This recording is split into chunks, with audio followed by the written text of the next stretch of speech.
For some of us, sometimes when we indulge in a spot of introspection, we can find that our negative thoughts outweigh our positive thoughts considerably.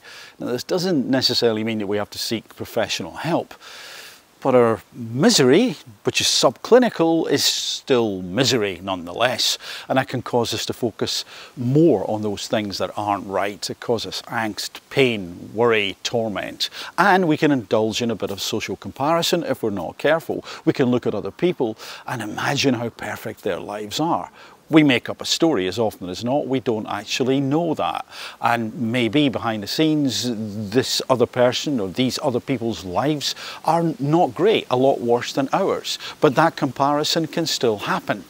And I think when we get into those moments, into that particular type of introspection, it's useful to consider, well, what is life? Why are these things here? You may well have wondered from a philosophical perspective, where do we come from, why are we here, where do we go? We can certainly consider the pain that is around. Why is it there? Why isn't my life perfect? And I draw your attention to a couple of movies. One, The Truman Show. Truman Burbank, you've probably seen the movie, is of course living surrounded by actors. What they're doing is scripted. By and large, these people in that movie are kind of similar to an NPC, the non-player characters. They have limitations. To move out with these limitations would be odd. It would be strange. The writers would write them to make them more believable to Truman, who of course is the person at the center of this reality TV show. And I think it's interesting to note that for Truman to really live, he has to go through pain, a lot of pain. He discovers that it's all a bit of a con. He discovers that, hey, these people are actors, there's product placement, and he has to literally risk life and limb across the sea, which is part of a soundstage, but it's still dangerous, to reach his, well, full potential to a degree, to find, in this case, true love. And with that love probably comes, well, greater responsibility, maybe some other types of pain, but he's only alive, is my point, when he crosses that sea, when he goes through that element of anguish and worry and fear and anger and pain to reach reality, to find the person he's meant to be with. And if we then take another movie, Groundhog Day, if you think about that one, well, Phil Connors, he realizes that everyone around him is doing the same thing day after day after day. Now, he can change things as he goes along, but these people will continue to be on those tram lines, a bit like the scripted actors in The Truman Show. And it's only when the Phil Connors character changes himself that he reaches his full potential. He finds that extra dimension in life.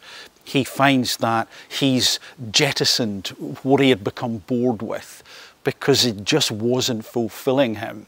And so in life, when you look at those people and compare yourself to them, number one, you don't know what's going on in their lives at all.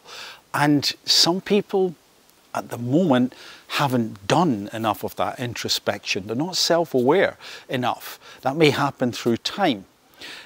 In other words, they're a bit like the actors with the tram line thinking. They're a bit like the characters in Groundhog Day. They're doing the same thing again and again and again.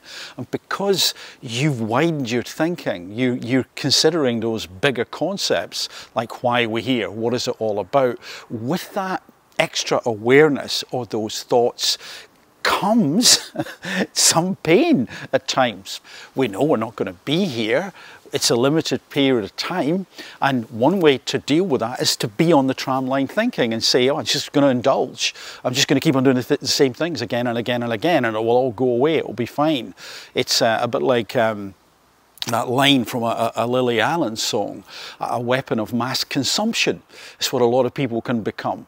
Either they never have that awakening, if I could call it that, to really consider life, or indeed they have it but just decide to go back and ignore it and just scroll, watch, consume, whatever it may be, to forget or to not allow themselves to ever either remember or waken up. Because life is full of misery and pain.